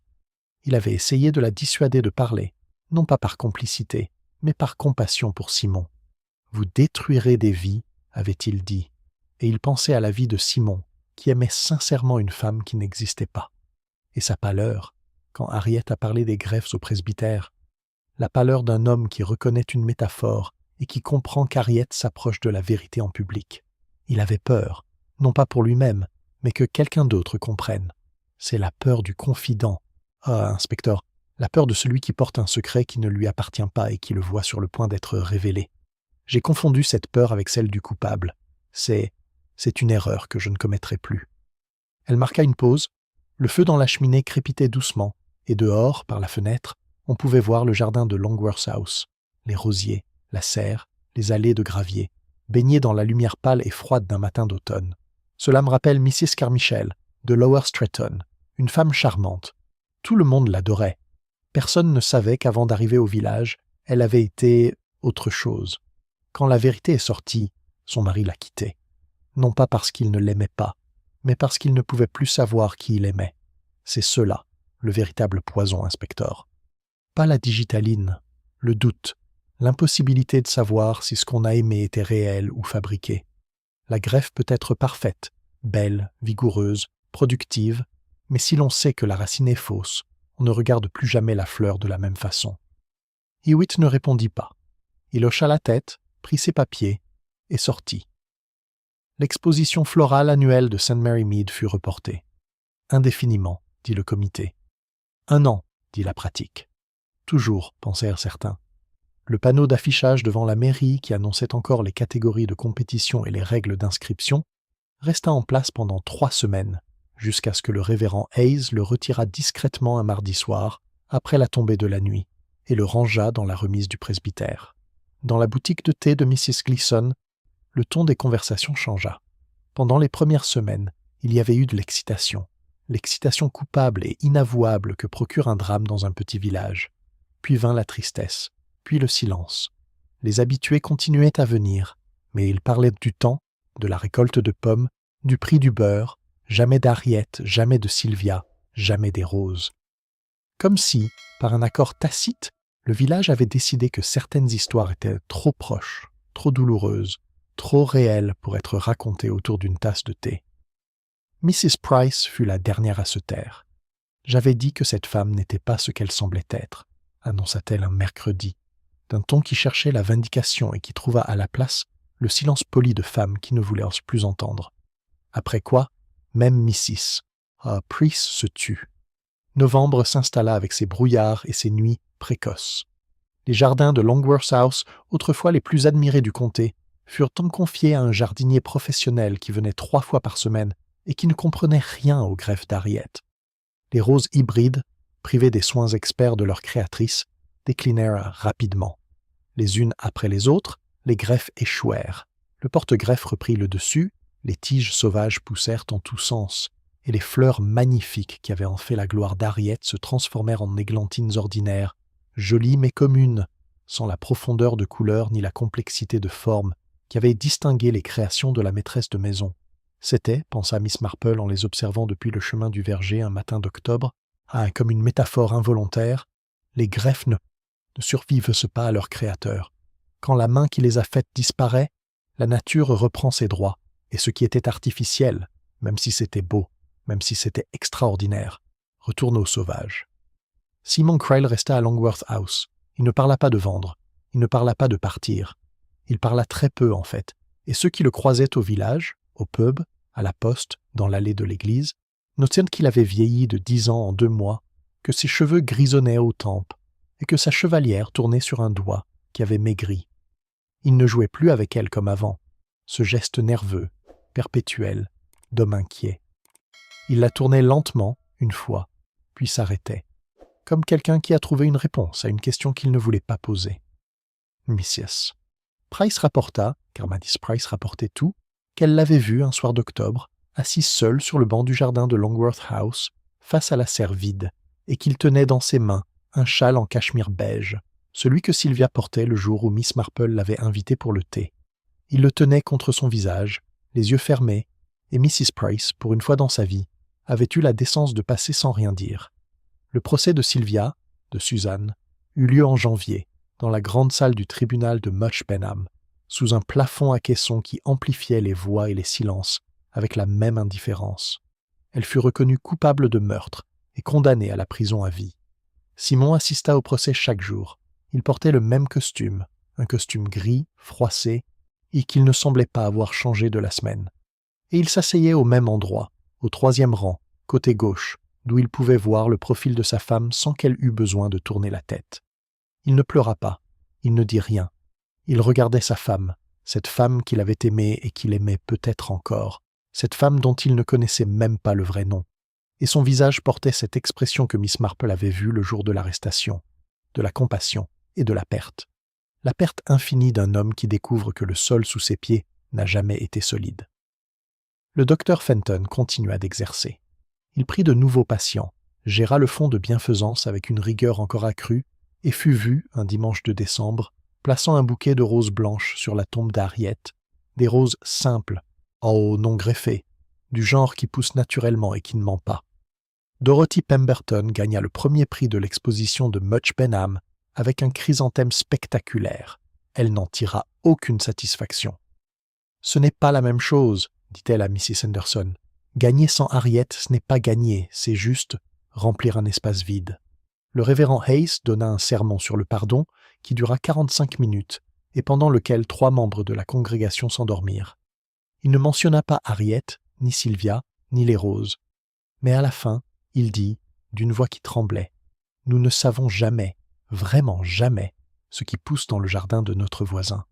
Et peut-être que le plus grand acte de charité n'est pas de découvrir la vérité, mais de savoir quoi en faire quand on la trouve. » Mrs. Price, qui ne dormait pas, jugea cette remarque vague mais appropriée. Miss Marple cessa de tricoter le châle rose pâle qu'elle avait commencé le matin du meurtre. Elle ne le termina pas. Elle le rangea dans un tiroir, avec les pelotes de laine inutilisées, et n'y toucha plus. Quand Mrs. Henderson lui demanda pourquoi, Miss Marple dit simplement qu'elle avait changé d'avis sur la couleur, ce qui était vrai, mais pas de la manière que Mrs. Henderson comprenait. La couleur qui avait changé n'était pas celle de la laine, c'était celle du monde, un monde dans lequel une femme pouvait reconstruire sa vie sur un mensonge et aimer sincèrement à travers ce mensonge, et dans lequel l'honnêteté, cette vertu qu'Harriet incarnait si magnifiquement, si impitoyablement, pouvait être à la fois la cause du meurtre et sa raison d'être. Un dimanche d'hiver, elle fit un détour par Longworth House en revenant de l'église. Le jardin était silencieux. Les rosiers, taillés sans amour ni compréhension, ressemblaient à des squelettes bruns qui tendaient leurs branches vers un ciel gris. La serre était fermée, non pas verrouillée, mais simplement fermée, comme on ferme les yeux sur quelque chose qu'on ne veut plus voir. À travers les vitres, Miss Marple distingua les rangs de pots vides, la table de rempotage nue, et, sur le rebord de la fenêtre intérieure, oublié par tous, un petit vase de cristal, celui qu'Harriet avait toujours utilisé pour ses roses préférées. Le vase était vide, mais au fond, Miss Marple pouvait voir, séchée et brunie, une tige de rose coupée nette, avec 1 centimètre de tige au-dessus de la coupe droite, faite au couteau, de la dernière rose qu'Harriet Longworth avait tranchée. Miss Marple regarda la tige longtemps, puis elle murmura, à personne en particulier, si bas que même le vent ne l'entendit pas. On peut couper la fleur, mais la racine, elle, reste dans la terre, et elle pousse encore. Derrière la serre, dans le jardin abandonné, les digitales pourprées, ces belles plantes aux clochettes élégantes que personne n'avait pensé à arracher, commençaient à se ressemer, silencieusement, dans les plates-bandes vides.